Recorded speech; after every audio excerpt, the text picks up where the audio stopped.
Buenos días. Vamos a iniciar la primera sesión plenaria que lleva por título Los retos de la transformación digital. En primer lugar, quisiera agradecer la posibilidad que me da el Colegio de moderar este acto, porque me trae el recuerdo de mi padre, que era abogado y que luego se formó como censor jurado de cuentas. Hablo de los años finales 70, 80, y recuerdo el orgullo que tuvo en su momento de formar parte de este colectivo. Los años 80-90 eran muy distintos, hace poco más de 3 décadas, pero el mundo entonces era más bien analógico que digital. No había ordenadores ni móviles, aún había aquellas máquinas de escribir con el papel carbón. Las cosas cambiaban, pero no lo hacían a la velocidad que lo hacen hoy. Y de eso vamos, de alguna manera, a hablar, a dialogar hoy. El ecosistema digital, desde mediados de los 90, que fue cuando Internet se empezó a introducir en el mundo, primero de la ciencia, luego de los negocios y luego en todos los lugares de nuestra cotidianidad, pues ha cambiado nuestras vidas, nuestras profesiones y nuestras relaciones. Estamos aquí todos intentando adaptarnos a la incertidumbre, a la inmediatez, a la velocidad que todo esto supone, ¿no? Y para sobrevivir hay que innovar, y no se trata de un tópico ni de una obligación, sino de algo vital. La innovación es vital para que las organizaciones, los profesionales, pues, se adapten a estos nuevos tiempos. Y esto requiere conocimientos, planes estratégicos, inversiones, buenas auditorías, pero también coraje, templanza, atreverse a cambiar, a salir de la zona confortable, de aquello de que siempre se ha hecho así. Hace unos meses, en la contra de La Vanguardia, la Janet Jane Herd, una experta en formación autodidacta en el trabajo, decía que si uno se siente cómodo en su lugar de trabajo es que tiene muchas posibilidades de perderlo y que por tanto tiene ahí los días contados. Esta transformación digital obliga a reinventar nuestras organizaciones, a repensarnos como profesionales, y de este reto, que tiene algo de viaje del héroe, vamos a dialogar a continuación con Xavier Guix y con Albert Planas. Desde miradas diferentes abordarán los retos que plantea esta transformación digital. La idea es que de este diálogo surjan conocimientos que sean útiles para el viaje digital en que estamos metidos hasta el cuello. Les presento Xavier Guix. Es psicólogo, es escritor, es conferenciante. En el pasado también fue actor de teatro y periodista. Yo creo que él, sobre todo, ha trabajado en la comunicación como proceso humano que nos vincula. Es un gran especialista en temas de comunicación humana. Ha escrito bastantes libros. El último tiene un título muy sugerente: ¿Por qué Dios creó las moscas? Anteriormente, Ni me explico ni me entiendes, Si no lo creo, no lo veo, El sentido de la vida o la vida sentida, Pensar no es gratis, o Atrévete a decir no, entre otros. Él, aparte de esta faceta, digamos, de psicólogo, de escritor, también escribe habitualmente en El País semanal y colabora en algunos programas de radio y de televisión. Albert Planas es CEO de Next Business Exhibition y director general de Digital Enterprise Show, que es el mayor evento en Europa sobre transformación digital que se celebra cada final de mes de mayo, se hace relativamente poco, ¿no? En Madrid. Estuvo 2 años en el mundo de la consultoría del negocio y el headhunting, y con anterioridad fue durante 12 años director comercial y de marketing y miembro del comité de dirección de Fira de Barcelona. ¿Qué que fue ese periodo en que coincidió con la llegada del Mobile World Congress a Barcelona. Planas ha trabajado en Estados Unidos, en la empresa Marriott y también en el Smart City Expo, que él mismo creó. Él participa como inversor en distintas startups del sector servicios, así como en algunos consejos de administración. La idea de esta sesión es que cada uno de ellos hará una intervención posicionándose alrededor del tema de unos 10 minutos y luego estableceremos un diálogo. En el último tramo propondremos a quienes quieran hacer alguna pregunta o algún comentario. Por tanto, le doy la palabra a Xavier Guix. Muy bien, buenos días. Iba a decir que muchas gracias por tener la oportunidad de estar aquí, por conoceros. Yo también soy auditor, solo que audito mentes y audito emociones.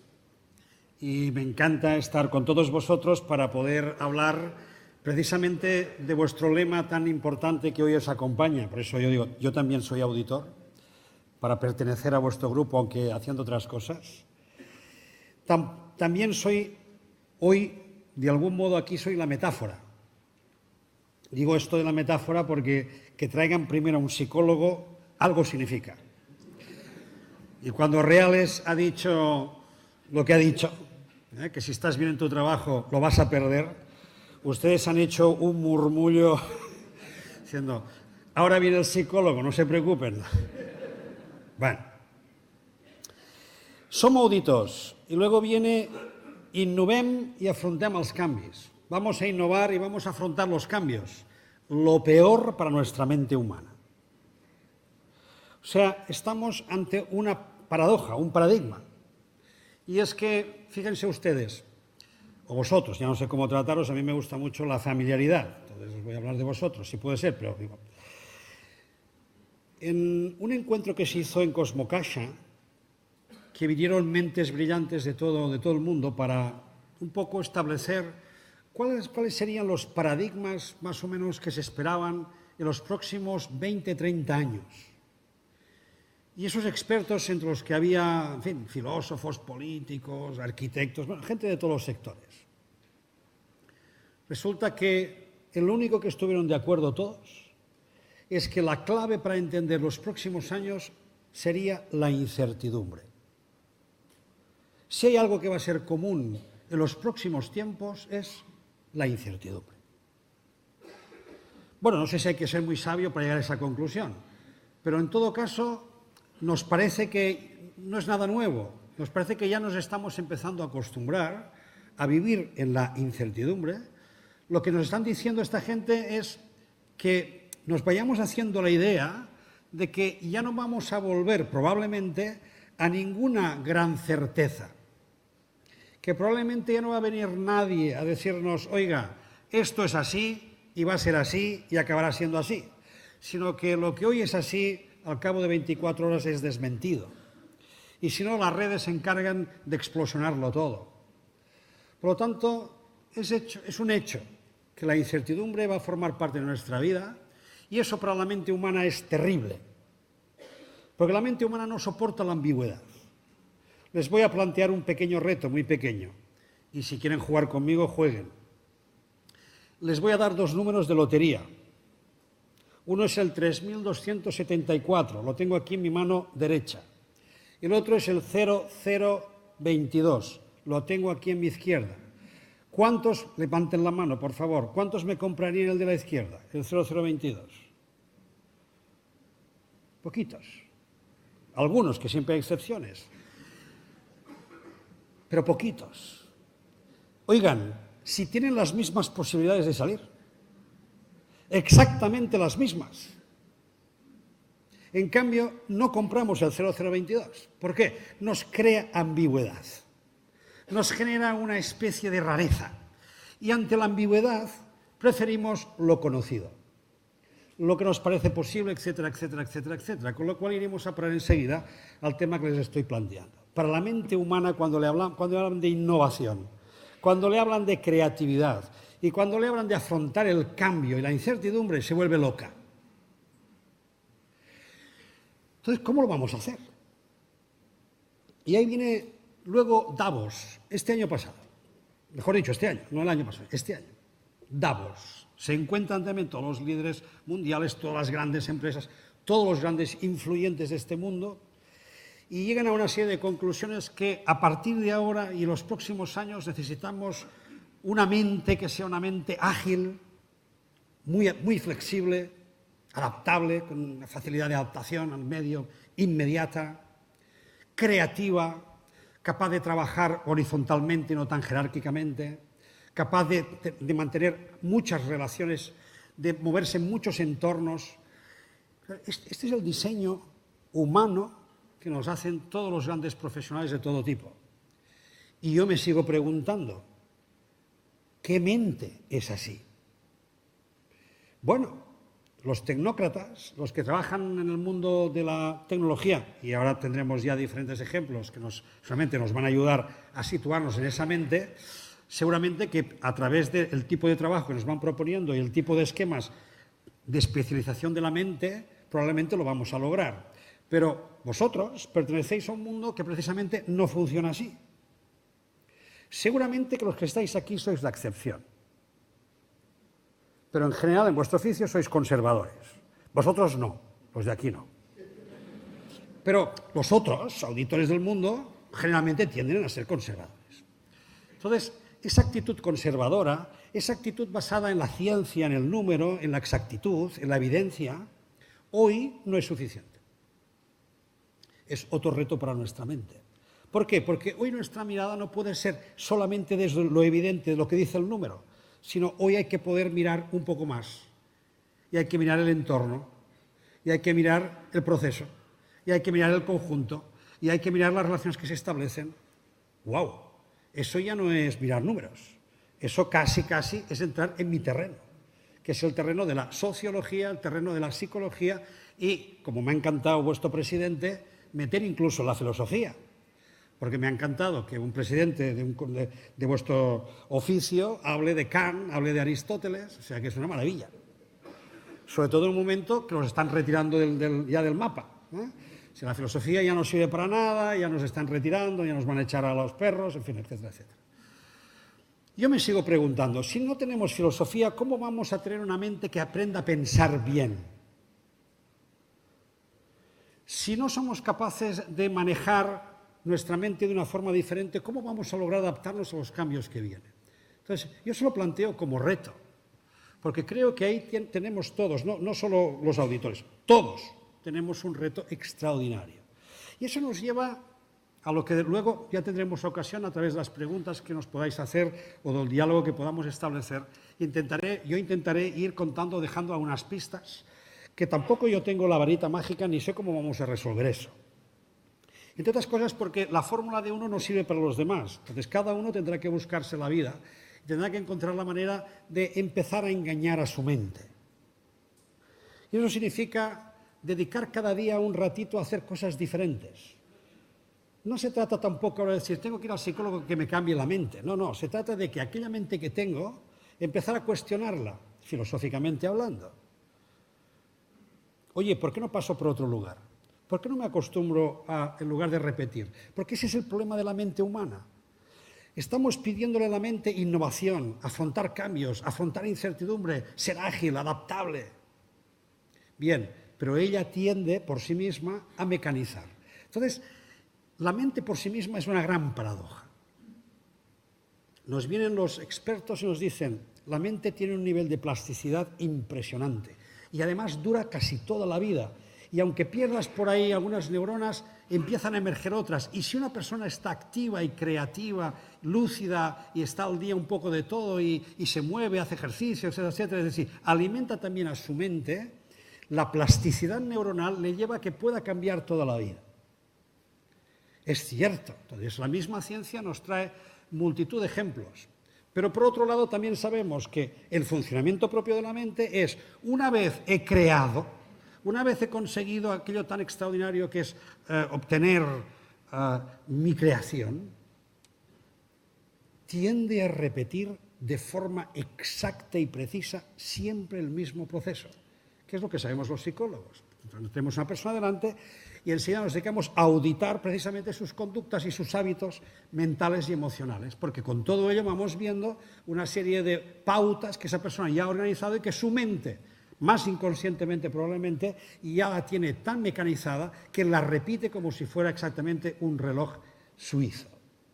No falla nunca, siempre repite lo mismo. Siempre paso por el mismo lugar, siempre como lo mismo, siempre voy al mismo lugar, siempre repito las mismas cosas. Eso en tiempos en los que no había casi nada que hacer, en tiempos en los que los estímulos eran poquitos y uno tenía tiempo de entretenerse en todo, se puede entender que la mente hiciera este trabajo conservador. Pero hoy, que vivimos con tanto estímulo, que tenemos tantas cosas continuamente cambiantes, estamos sometidos a esa incertidumbre y a algo peor, que es, y eso en todo caso ya saldrá en la conversación, una vida metida en una exigencia absoluta de rendimiento y de aceleración. Entonces, si le faltaba poco a la mente para vivir bien y tranquila, encima todo lo que les estoy diciendo está metido dentro de una autoexigencia, porque ya es auto hoy en día, de rendimiento a tope. Vamos casi a rozar la avaricia y la ambición humana hasta el máximo de sus extremos. Entonces vemos continuamente las cosas que suceden cuando la ambición y el rendimiento se lleva al máximo y solo se pretende sacar el rendimiento personal. Y por otro lado tenemos la aceleración. Ya quiero escucharte, muchas ganas de escuchar la parte técnica, la parte tecnológica, y veremos qué pasa con el tema de la aceleración. Pero también vivimos muy acelerados. Entonces tenemos una serie de retos que no son solo el vamos a hacer un paso más, vamos a crecer un poco más, vamos a ir un poco más adelante, tenemos que ser innovadores. No, es que tenemos que cambiar esta. Porque si no cambiamos esta, todo lo que va a venir a continuación va a servir de poco. Porque van a ser ideas muy bonitas, ideas muy interesantes, ideas muy golosas. Nos va a gustar mucho saber que podemos hacer aquello y lo otro, pero cuando sea nuestra realidad, cuando estemos delante de nuestro propio cambio, ahí es donde empiezan las grandes dificultades. Y acabo. Cuando la mente tiene que empezar una cosa nueva, cuando tiene que innovar, cuando tiene que afrontar una nueva realidad, siempre el ego, entendido como ese mecanismo que vemos en la mente que procura mantenernos haciendo siempre lo mismo y no cambiar, suele constituirse o suele llevarnos a tres trampas. Yo se las digo ya de entrada para que las tengan presentes y luego no sirvan de excusa. La primera trampa es vamos a esperar. Bueno, sí, mucho ruido, ya se sabe, siempre vienen los de la innovación, vamos a esperar. Vamos a ver qué pasa, a ver quién se mueve primero, a ver si cae el de arriba, a ver cómo va. Vamos a esperar. Bueno, hoy esperar es han quitado la silla. Pero no solo es eso, es que esperar por sí mismo es desesperar. Porque ¿cuándo se acaba la espera? ¿Cuándo es el momento de empezar? Estamos siempre esperando. Entonces, cuando alguien venga y os diga, vamos a esperar, preguntaros, ¿vamos a esperar para hacer una reflexión que no nos haga caer en la aceleración y el cortoplacismo? ¿O bien estamos bajo la excusa de no queremos cambiar? La segunda trampa del ego es la justificación. Siempre hay alguna justificación. Es que ahora no podemos porque ahora viene una época muy fuerte y ya hablaremos el curso que viene, ahora no. Bueno, es que ahora tenemos una persona que se ha puesto enferma y tenemos que suplirla. No es buen momento. O sea, nunca es buen momento. Y siempre lo vamos aplazando todo. Y la tercera trampa del ego es siempre hay un enemigo externo que no me permite hacer lo que yo quiero hacer. Ahora viene el gobierno, mira, ahora va a cambiar la ley, ahora tenemos que esperar. Siempre hay una excusa, siempre hay un enemigo, siempre hay una competente, siempre hay alguien que viene a tocarnos las narices y que por su culpa ahora no podemos crecer. Bien, esas tres cositas son tres trampitas que los psicólogos sabemos y por eso me traen aquí, para que yo les advierta de entrada que tienen que tener en cuenta que hoy van a necesitar también en su vida un psicólogo. Muchas gracias.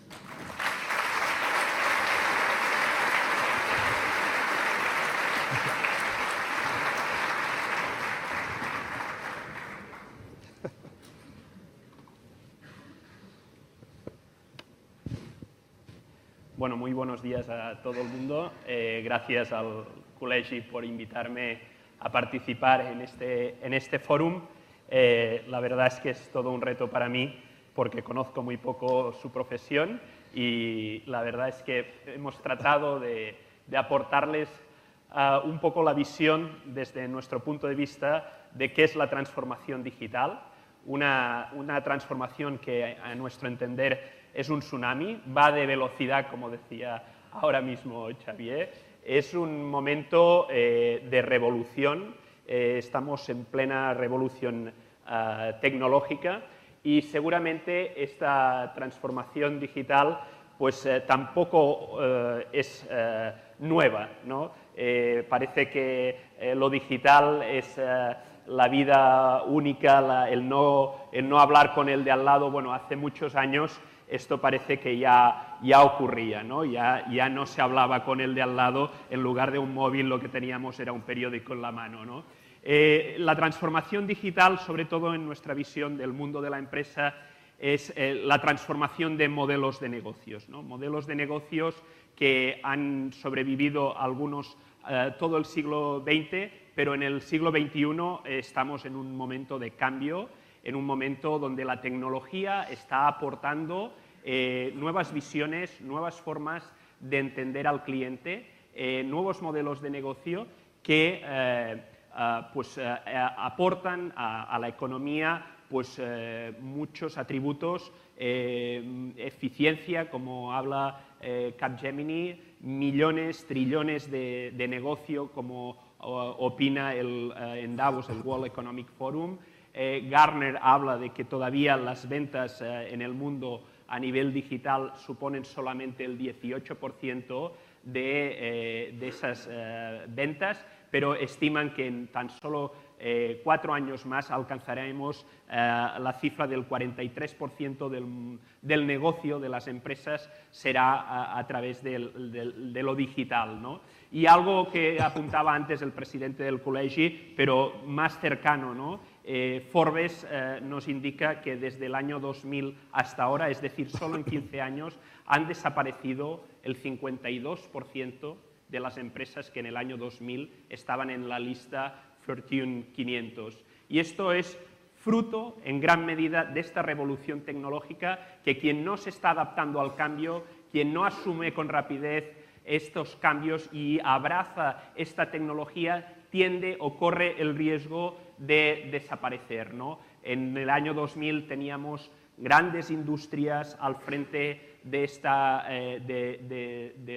lista de empresas de mayor capitalización bursátil. Hoy en día son grandes empresas tecnológicas que dan servicios transversales a todas las industrias las que están capitaneando esto, ¿no? Teníamos en el año 2000 en el sector retail una multinacional como Walmart, arriba del todo de la lista, y hoy en día es Amazon, ¿no? Esto ha cambiado, han nacido nuevos modelos de negocio gracias a esta transformación digital, ¿no?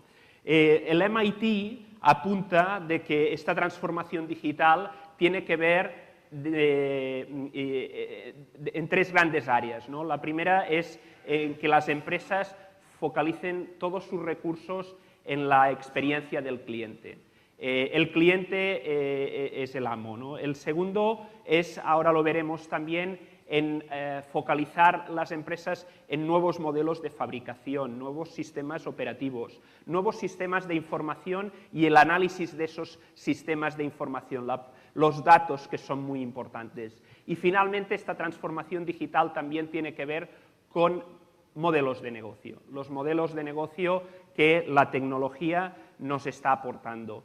Como les decía, el reto de cualquier organización en los últimos años y las empresas que están creciendo son todas aquellas que han sabido entender al cliente. Un cliente que es un cliente mucho más informado, por no decir que tiene toda la información y la tiene al instante. Y se convierte en alguien que tiene mucho poder. La información es poder. Ya no están dispuestos a que les cuelen cualquier cosa.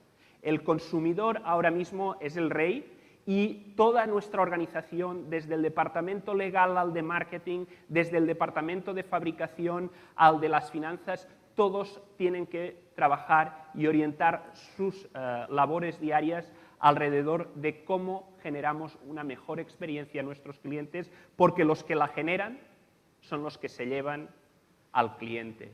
Y los que no corren el riesgo de tener una crisis de reputación, ¿no? En la parte operativa, los sistemas de información es fundamentales, pero también comoditizar la fabricación. Tenemos para trabajos rutinarios la robótica, tenemos la realidad virtual, tenemos ayuda del Big Data para mejorar nuestros sistemas productivos. Los sistemas de información hoy en día nos aportan una transversalidad de nuestras operaciones en cualquier país en el que estemos, ¿no? Y finalmente, los modelos de negocio. ¿Quién nos iba a decir tan solo hace 6, 7 años que no existían estas empresas, pues que la mayor compañía mundial de taxis no tenía un solo taxi en propiedad? ¿Quién nos iba a decir que el mayor retailer a nivel mundial, además de Amazon, es Alibaba y no tiene cero stock en sus almacenes? ¿Quién nos iba a hablar de que la mayor compañía turística que más habitaciones vendía en el mundo no tenía un solo hotel, no tenía un solo edificio en propiedad? Son modelos de negocio que están transformándose, es un nuevo paradigma y esto que lo vemos en estos ejemplos se ve en pequeñas pymes, grandes corporaciones, startups que están abrazando estas tecnologías. El cloud computing, lo que da la movilidad, el poder operar en cualquier sitio del mundo, la Big Data y el análisis de datos, que dicen que es el petróleo de este siglo XXI. El social business, el escuchar, no fabricar y poner a la venta, sino escuchar qué quiere el cliente antes de fabricarlo y antes de ponerlo a la venta, ¿no? Y la movilidad, por supuesto, ¿no? Como les decía, el cliente es el que ha pasado a tener la información, es el que tiene el poder. Fíjense que podríamos hablar de que el siglo XVII, XVIII era el siglo de los imperios, el siglo XIX, principios del XX de los países, igual ha sido a finales del siglo XX el siglo de las ciudades, pero hoy es el siglo del consumidor, es el siglo del cliente. Estamos viendo cómo Facebook tiene más usuarios que residentes hay en China e India, que Twitter tiene más usuarios que un Brasil entero. ¿Qué poder tiene esto? Pues muchísimo. ¿Y qué influencia generan? Muchísima hoy en día, ¿no? ¿Cómo podemos abrazar esta transformación digital, por lo tanto, desde el mundo de la empresa? Pues tratando, en primer lugar, de actuar como una startup, libres de cargas, como apuntaba, mentales en muchos casos antes Xavier, ¿no?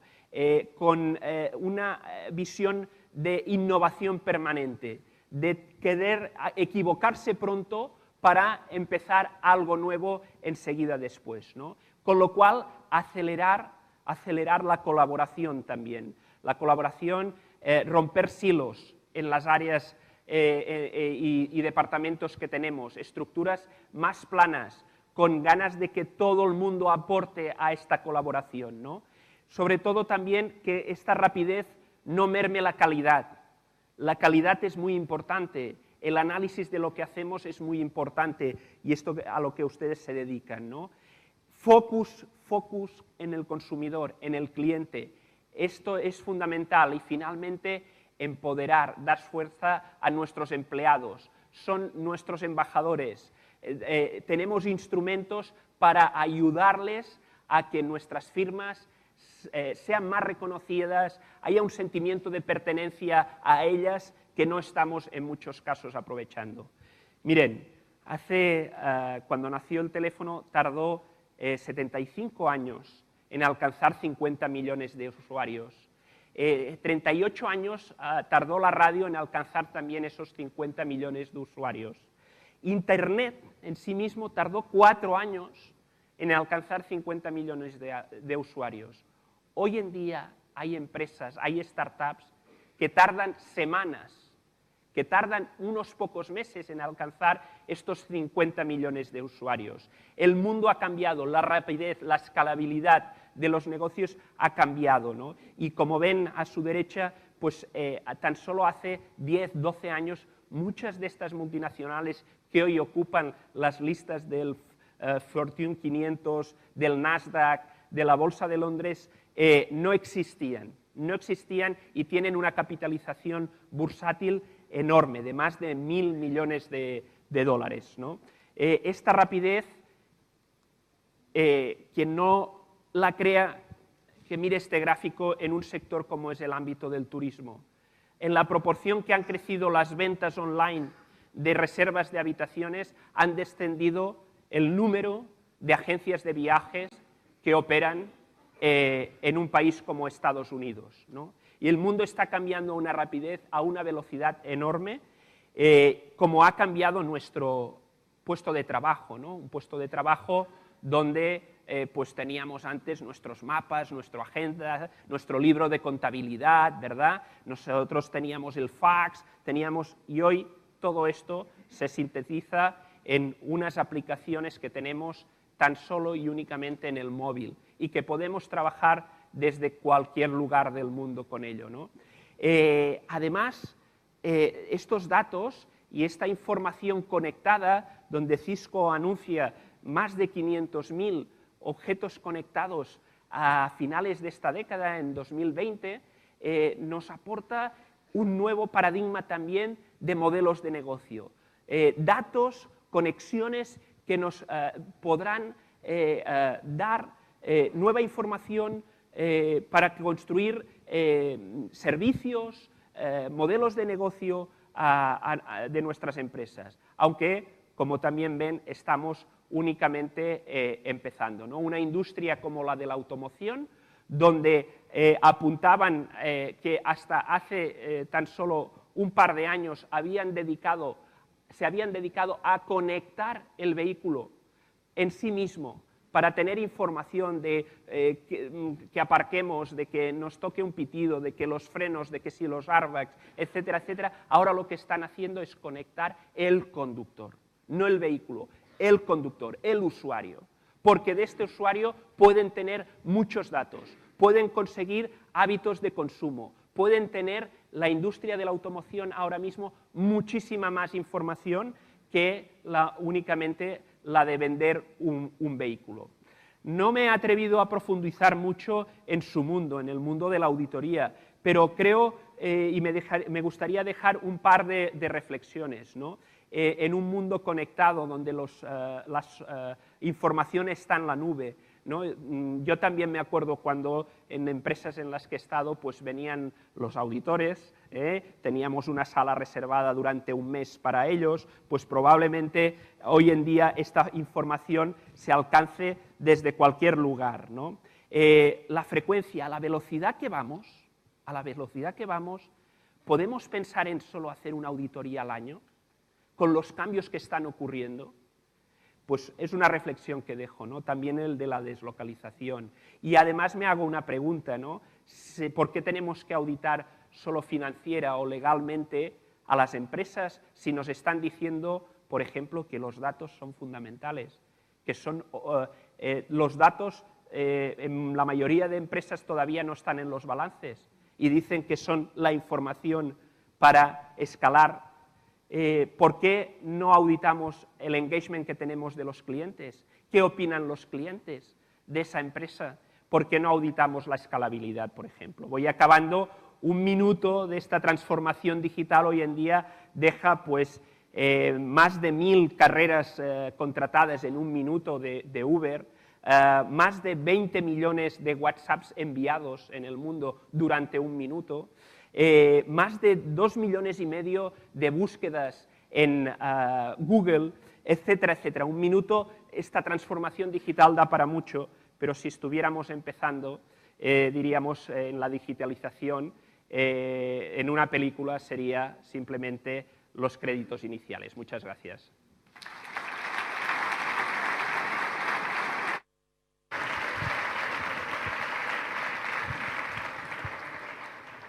Bueno, muchas gracias, Xavier, Albert. Ahora vamos a iniciar un poco de un diálogo entre vosotros. Planteabas un mundo donde hay muchas oportunidades, pero también hay retos y dificultades, ¿no? Uno de ellos sería este cambio, ¿no?, de la percepción de los clientes. Se habla del paso del sujeto consumidor al sujeto red. ¿Qué cambios obliga desde un punto de vista comunicativo, organizativo, esta nueva idea de incorporar casi como un aliado al cliente dentro de la organización?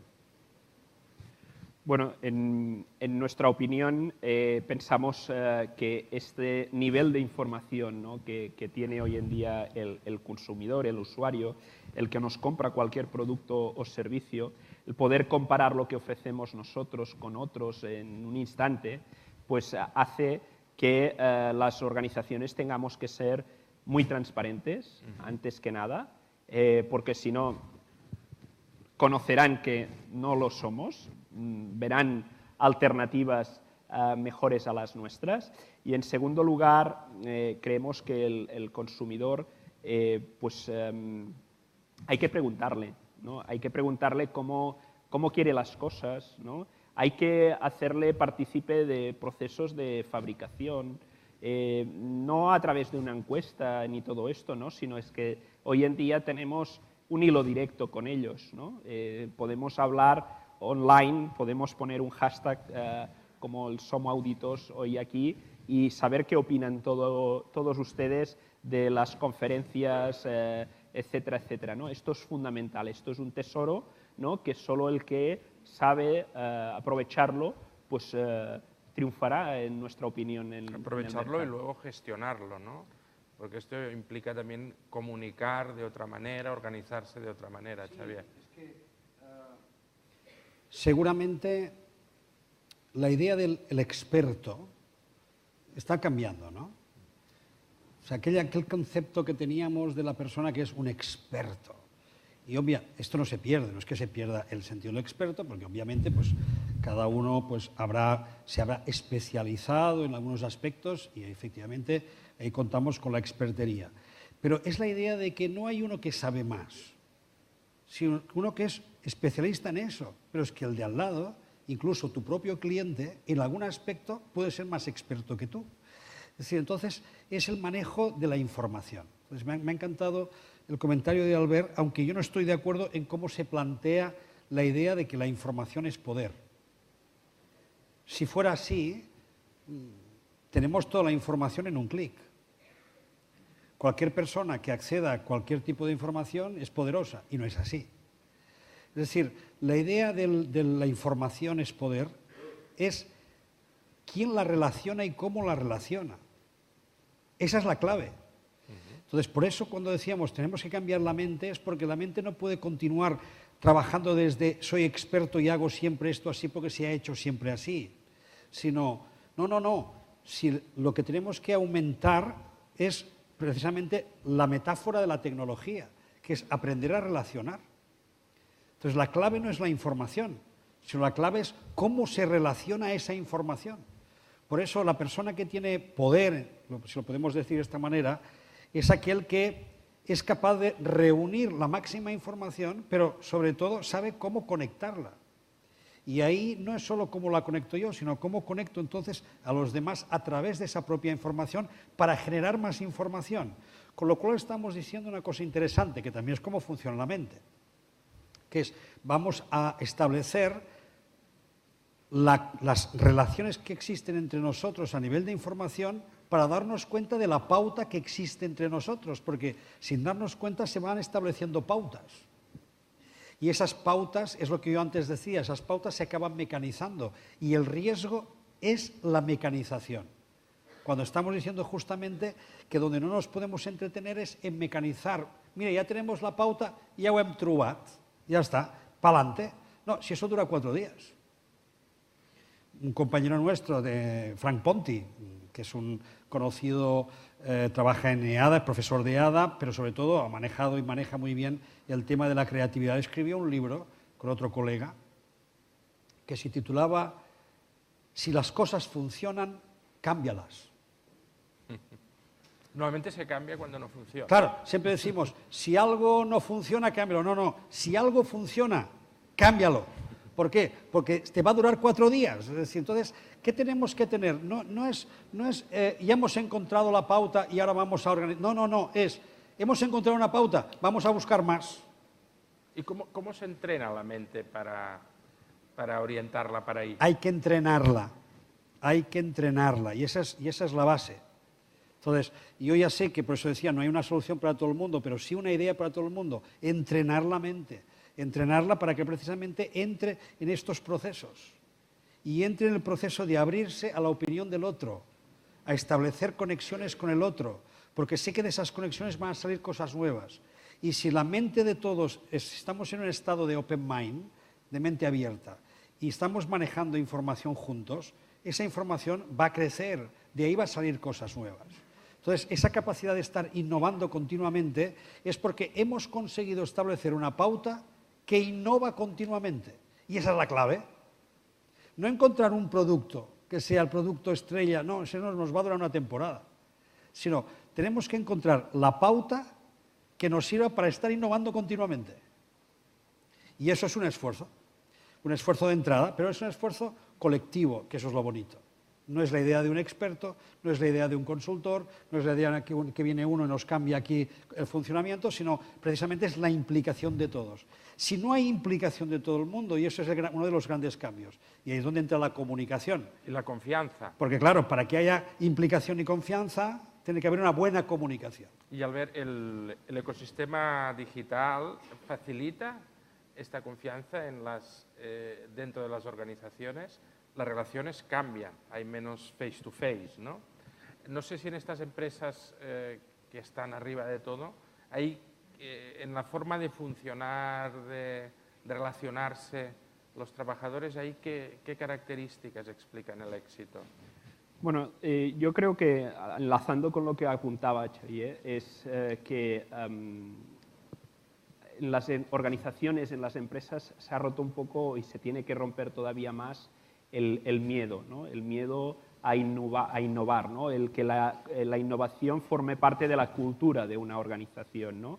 Y esto también tiene que ver con involucrar a toda la organización, con romper silos, con allanar un poco las estructuras para que nadie tenga miedo a la hora de dar una idea, ¿no? De aportar algo dentro de la organización.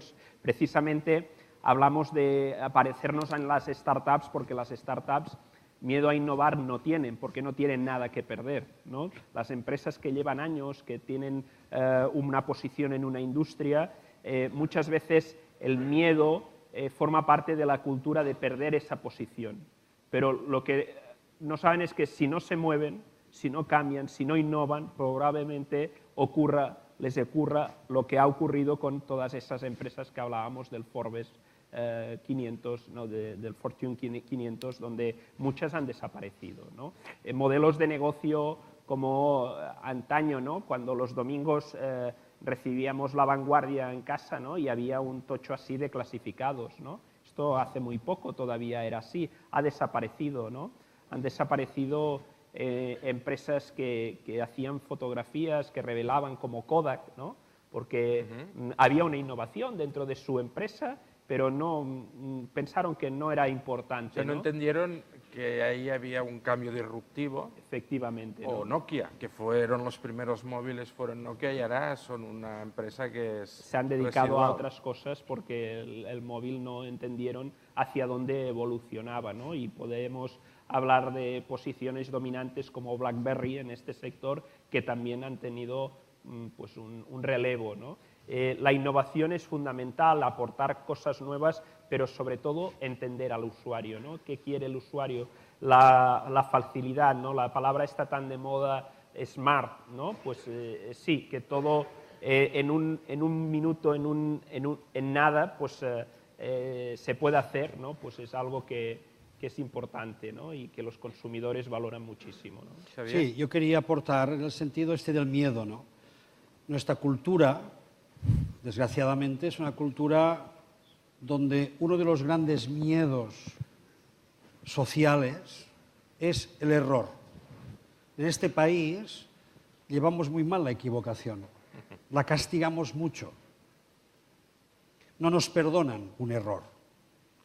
Con lo cual, tenemos una cultura que entra en el miedo precisamente porque la propia, ya forma parte del inconsciente colectivo el no me puedo equivocar. Ya no voy a decir ustedes, pero no nos podemos equivocar. Entonces, claro, cuando hablamos de innovación, de cambio, de incertidumbre y de afrontar esos cambios, probablemente tenemos que mantener un espacio, va a existir seguro un espacio de riesgo y de ensayo-error.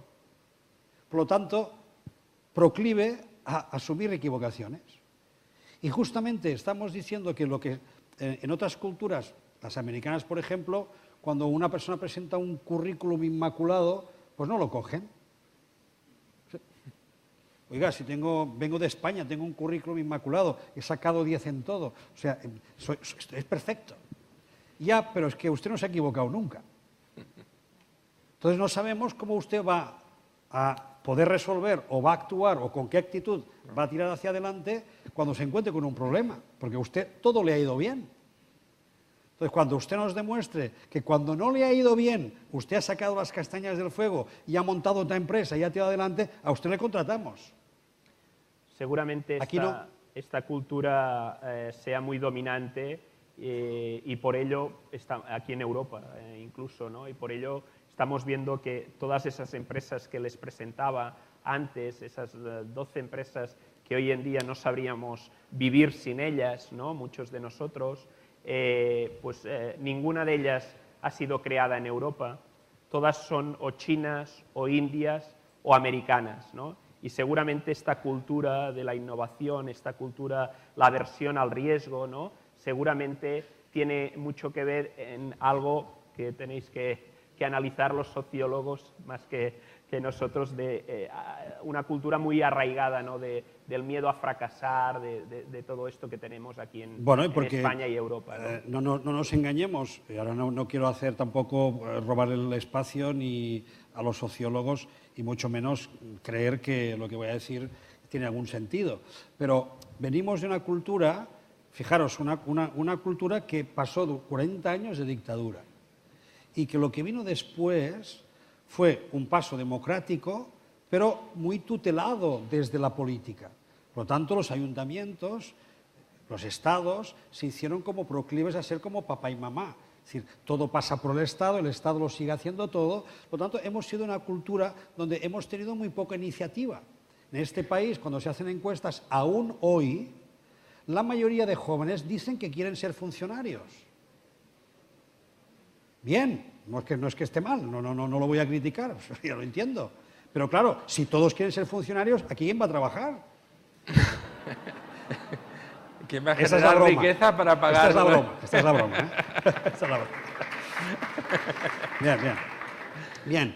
Entonces, se trata de decir que necesitamos riesgo, necesitamos gente que precisamente no tenga ese miedo y entre en esta cultura, que es la cultura que tenemos, incluso tenemos, yo creo que aquí en Cataluña, tenemos ejemplos de algunos jóvenes, muy jóvenes, lo debes conocer más tú que yo, porque no es mi terreno, de gente muy joven que con 21, 22, 24 años, incluso menos, se están forrando.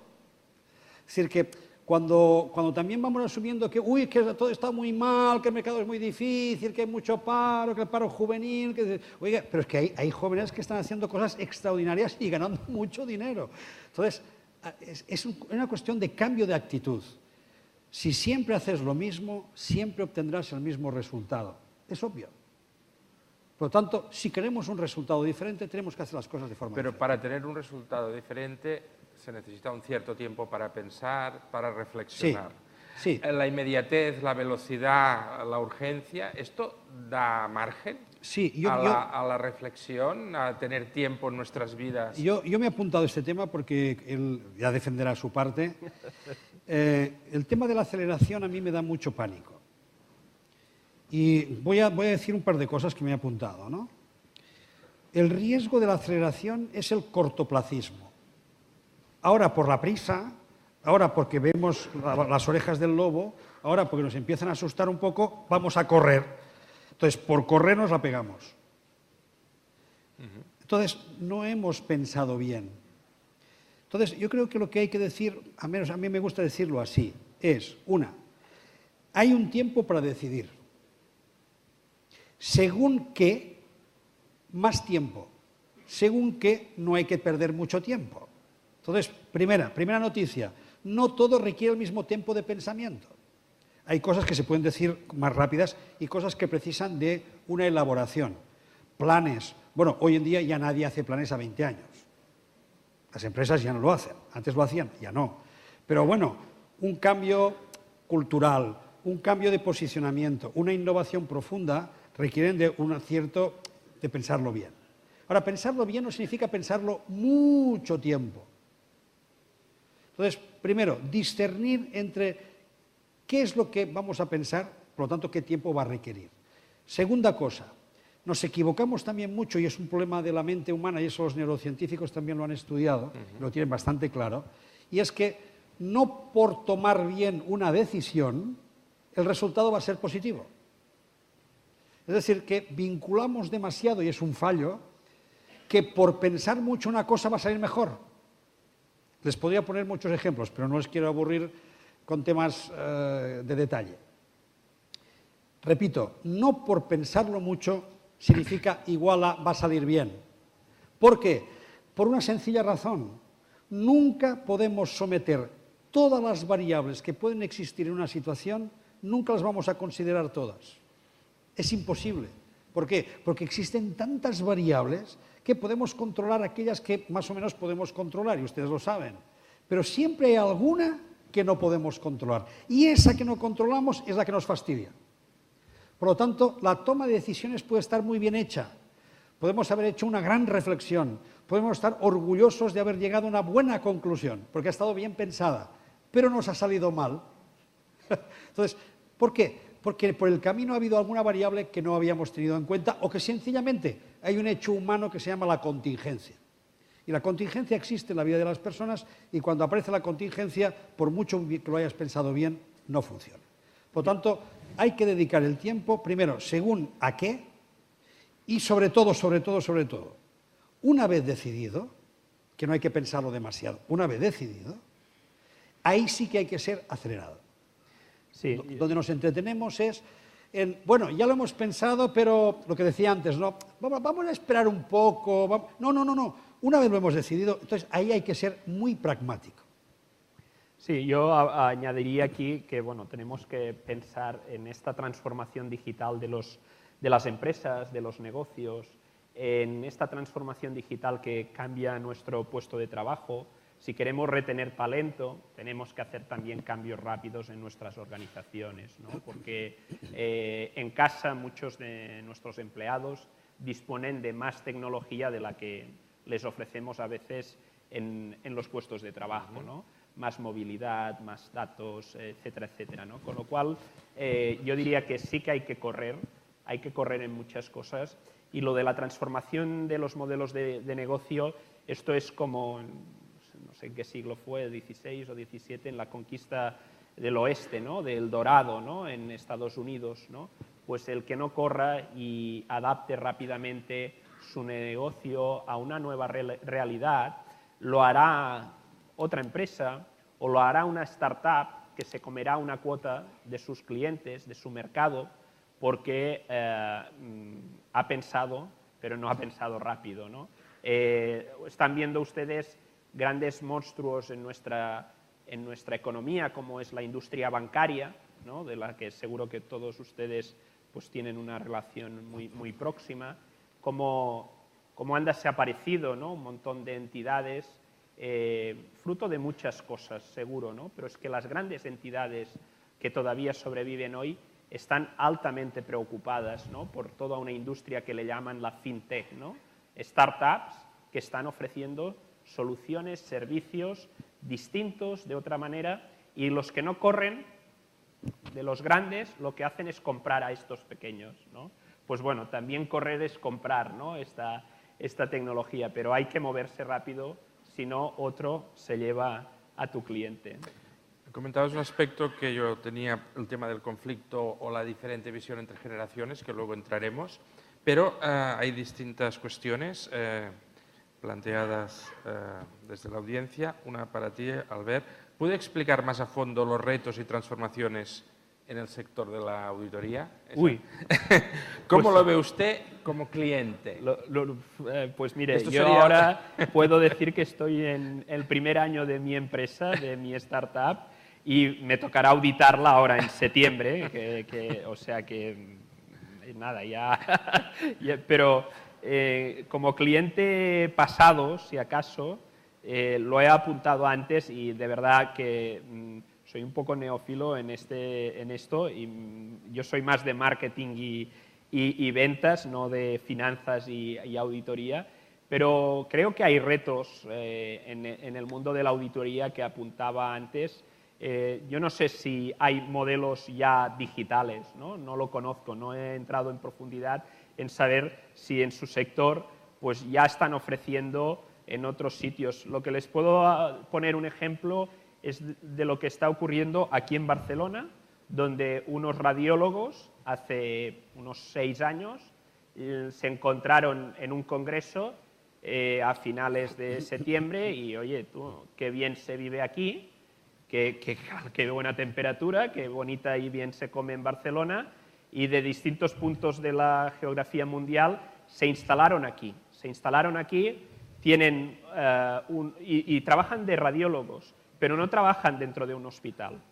Trabajan en unas oficinas y lo que reciban digitalmente son radiografías de enfermos o no enfermos de todo el mundo, donde desde aquí hacen los análisis y las mandan. O sea, el radiólogo ya no tiene que estar para dar un informe radiológico de una lesión o lo que sea en un hospital o en la misma ciudad.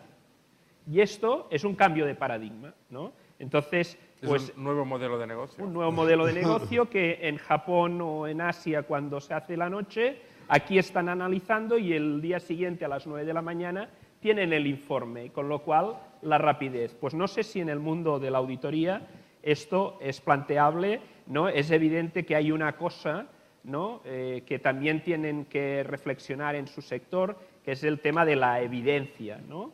El tema de la evidencia es lo que deja constatar, ¿no? Pues en un mundo digital donde los datos están en las nubes, ¿no?, donde las facturas son electrónicas, donde los contratos ya no están en papel, ¿no?, donde los balances antes eran activos, muchas cosas, los datos son activos, el engagement con los clientes son activos.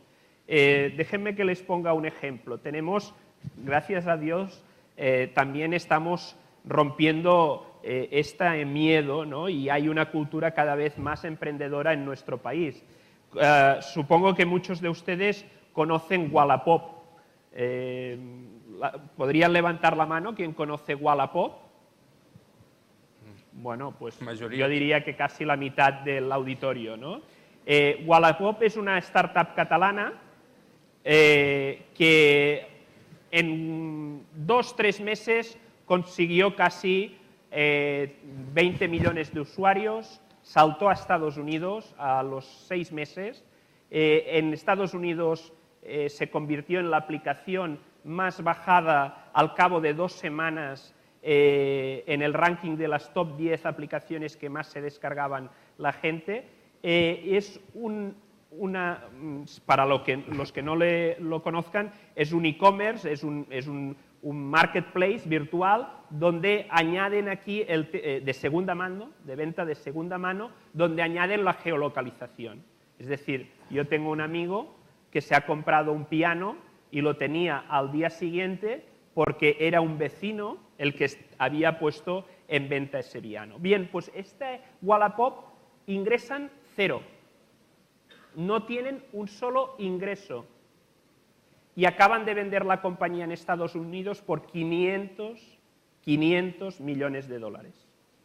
Con 0 ingresos. O sea, el mundo de la auditoría supongo que también tiene que analizar, ¿no?, todas estas cosas, ¿no? Porque en un balance no hay activos, hay una aplicación, hay un desarrollo tecnológico y hay clientes, un montón de clientes, 0 ingresos, porque eres un intermediario. Pues bueno, aquí hay retos, ¿no?, seguramente para todos ustedes. La pregunta la hizo Albert Pérez. Albert, me has puesto en una tesitura un poco difícil. Antoni Pallarés pregunta a Xavier Guix, ¿qué nos recomienda para luchar contra esa reticencia de la mente al cambio? No hay una pastilla Sí, mágica. entrenarla, no entrenarla. Es decir, es una cuestión de entreno. Y el entreno significa precisamente hacer cosas diferentes. Eso es como un hábito. Oye, el hábito de hacer cosas diferentes. Pero fíjate que lo que una mente puede hacer es extraordinariamente increíble. Por lo tanto, no voy a decir cuántas cosas puedo hacer, sino más bien voy a decirle lo que va a impedir que su mente pueda hacer todas esas cosas. Y la primera pregunta es la que me acaban de hacer, que es la pregunta que todo el mundo se hace y cuando viene al psicólogo dice, oiga, esto que usted dice lo entiendo muy bien, pero mire, yo no sé cómo tengo que hacerlo. ¿Cómo tengo que hacerlo? Entonces, hay una serie de paradigmas que aparecen siempre como los primeros obstáculos para el cambio. Y el primer obstáculo para el cambio es preguntarse o decirse, como no sé cómo hacerlo, pues no lo hago. Es lo fácil. Como no lo sé, entonces no sé, no puedo, no tengo, no debo. Es que no sé cómo hacerlo, ya, pero inténtelo. Pero es que no sé, ya, pero inténtelo. O sea, que se le ocurre, haga algún movimiento. Lo primero que se le ocurra, muévase. Pero no porque no sé. Entonces, es un pez que se muerde la cola y que empieza siempre por la pregunta, es que como no sé cómo. Hay una película, Indiana Jones, que en uno de sus fragmentos, Indiana Jones tiene que cruzar un puente que no existe, que está en un despeñaperros de esos grandes, Precipicio. un precipicio enorme, y tiene que saltar al otro lado de la montaña. Y no puede saltar. Entonces, el chico, el guía que le acompaña, le dice, cuando tú haces el primer paso, aparece puente.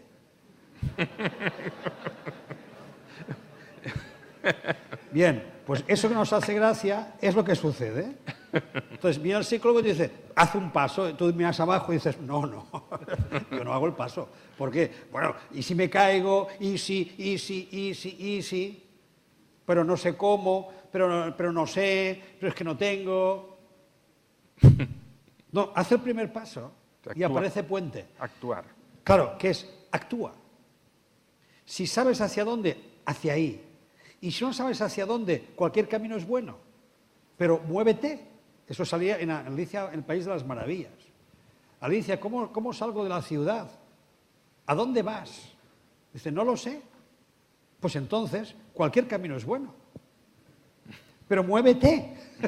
Entonces, la idea para romper la mente precisamente es actuar. ¿Por qué? Porque lo que va a tender la mente siempre es a que no te muevas.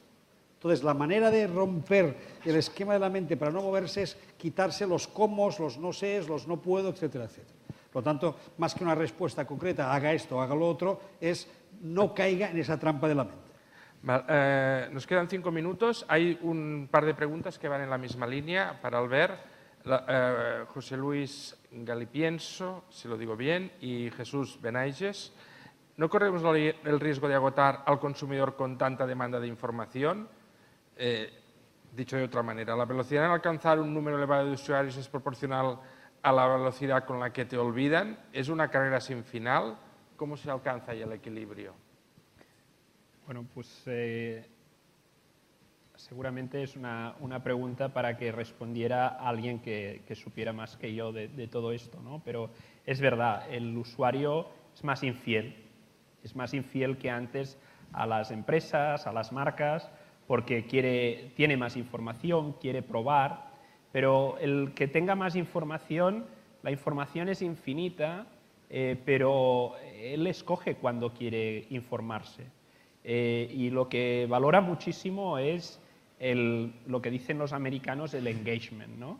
El que le hagas partícipe, ¿no? El que le escuches, le hagas sentir pues que estás construyendo con sus ideas, ¿no? Que estás haciendo cosas gracias a él, ¿no? Entonces, seguramente esta infidelidad puede pasarse a tener un apóstol, ¿no? Y lo que estamos viendo hoy en día es la conversión, el éxito de las empresas es de los que consiguen más apóstoles, ¿no? Que van predicando pues, las bondades de esa empresa, y este es el gran reto que tienen las empresas para asumir esto, ¿no? Vale, hay una cuestión que es de A. Delgado, ¿para cuándo la relación digital entre administrado, el ciudadano y la administración, ¿no? O sea, como la idea de que ahí falta mucho, estamos en los créditos, en el principio de la película, ¿no? Sí, seguramente. Democracia electrónica, toma de decisiones a través, bueno, que tienen otros problemas, pero que hay países como Canadá o Suiza que lo tienen mucho más avanzado, ¿no? Y esto también es el poder de una democracia, ¿no? Y por esto, pues, seguramente nacen las revoluciones, ¿no? Cuando hay un grupo de usuarios, en este caso de ciudadanos, que se rebelan o nos rebelamos por tener que pasar por el tubo, ¿no? Como diríamos antiguamente, ¿no? Cuando pues, ya no hace falta desplazarse o no debería hacerse desplazar para muchas gestiones administrativas, y podríamos ampliar, ¿no? Pues todo el concepto de administración electrónica, ¿no? Y muchas de estas cosas que vienen, ¿no? de antiguos requisitos, constituciones, ¿no? que podríamos pues mejorar, avanzar, ¿no? En este sentido, ¿no? Y sobre todo porque tiene que ver con la eficiencia también de una administración, ¿no? ¿Cómo puede ser que hoy en día, al cambiar de ciudad, de hospital, pues estemos volviendo a hacer al mismo enfermo las mismas pruebas, las mismas radiografías, etcétera, porque no hay un resumen electrónico, ¿no? de la vida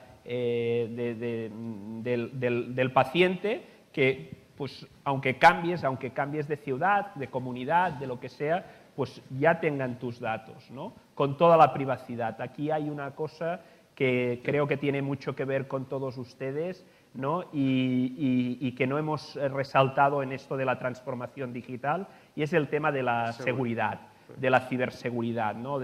Los datos son muy importantes, pero mantenerlos a buen recaudo todavía es más importante, ¿no? Y cada vez vemos, ¿no? Noticias de que se han perdido, de que se han malmetido, que se han robado a veces datos, ¿no? Que pues es fundamental que las empresas aseguren todo esto, y la administración, por supuesto, que también. Estamos acabando en un minuto. ¿Cuáles dirían que son las características de una organización, o las dos principales características de una organización o de un grupo de profesionales que se están adaptando a esa transformación digital? Desde el punto de vista de lo que estamos analizando y como resumen, hemos pasado, fijaros que lo que se está disolviendo de lo antiguo, si lo podemos llamar así, el antiguo paradigma, lo que se está disolviendo es la estructura. O sea, estamos desestructurando para ir a intangibles. Estamos trabajando y manejando cada vez más intangibles y no estructuras. Entonces, aquel que todavía quiere permanecer en estructuras y crear grandes estructuras, y todo tiene que estructurarse y todo tiene que estar estructurado, ahí está perdiendo la batalla.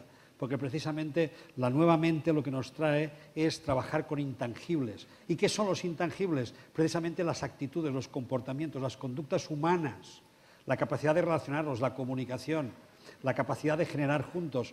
Por lo tanto, yo creo que hay un aspecto fundamental que, ya que lo uno todo, y la pregunta también sobre cómo también cambiar un poquito el tema de la mente, es entrar en una dinámica también, y voy a decir una cosa que parece un poco insólita aquí, ¿no? Pero entrar en la dinámica del autoconocimiento. es necesario hoy que una persona no se limite a ser lo que decíamos un experto, sino a autoconocerse. Y autoconocerse no en el sentido de estar todo el día pensando si soy así o soy asá, sino que autoconocerse en el sentido de, oye, ¿cuáles son mis fortalezas?